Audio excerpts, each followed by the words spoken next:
y a un puits, et ça, c'est un des signes de présence d'un quartier juif, puisque les juifs n'avaient pas le droit de boire dans l'eau des puits de chrétiens, puisqu'ils étaient censés les empoisonner, de connivence avec les lépreux.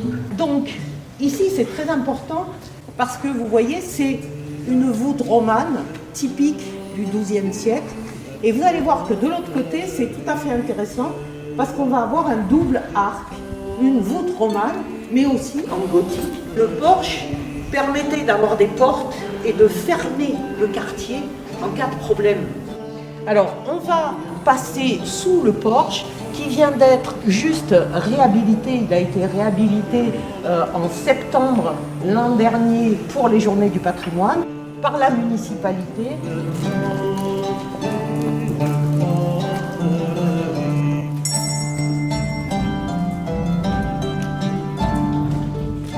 Alors, si vous voulez, la qualité de la réhabilitation, c'est d'avoir réussi à garder le cadre, ce que disait Chantal, le cadre gothique, le cadre roman, et d'avoir réalisé ces pavés. Ça permet vraiment de redonner le cadre, de rappeler qu'il y avait ici une population juive qui vivait, qui était active, qui était reconnue, qui était intégrée, comme ça se passe encore aujourd'hui. Donc la qualité de la réhabilitation, c'est le fait de pouvoir retrouver les choses à l'origine. Donc ça a été fait comme cela. Bravo à ceux qui ont entrepris cela. Avant le porche, il était pas joli. Voilà, il était tout gris. Le sol était très abîmé. Et depuis qu'ils l'ont refait, ça change.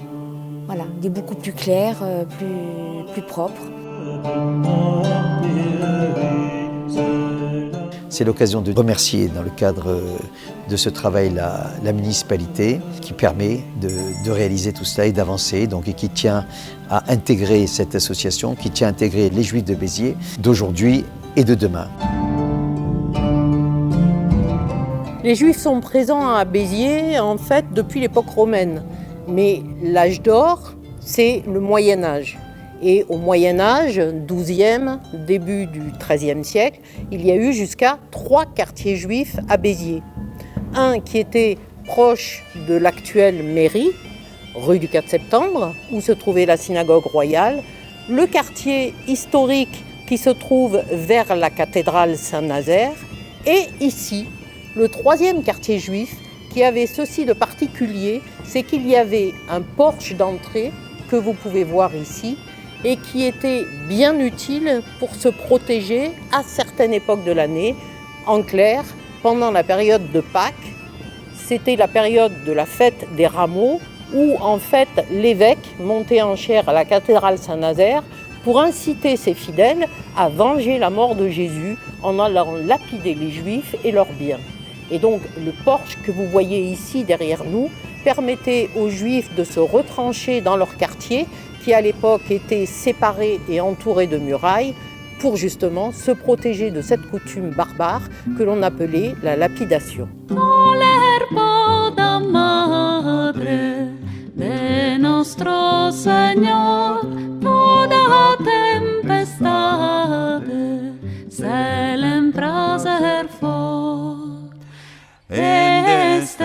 Cecilia mostró una vez un muy gran milagre al Señor de pres, que madre filla d'aquel temps que fes a terra e posos se os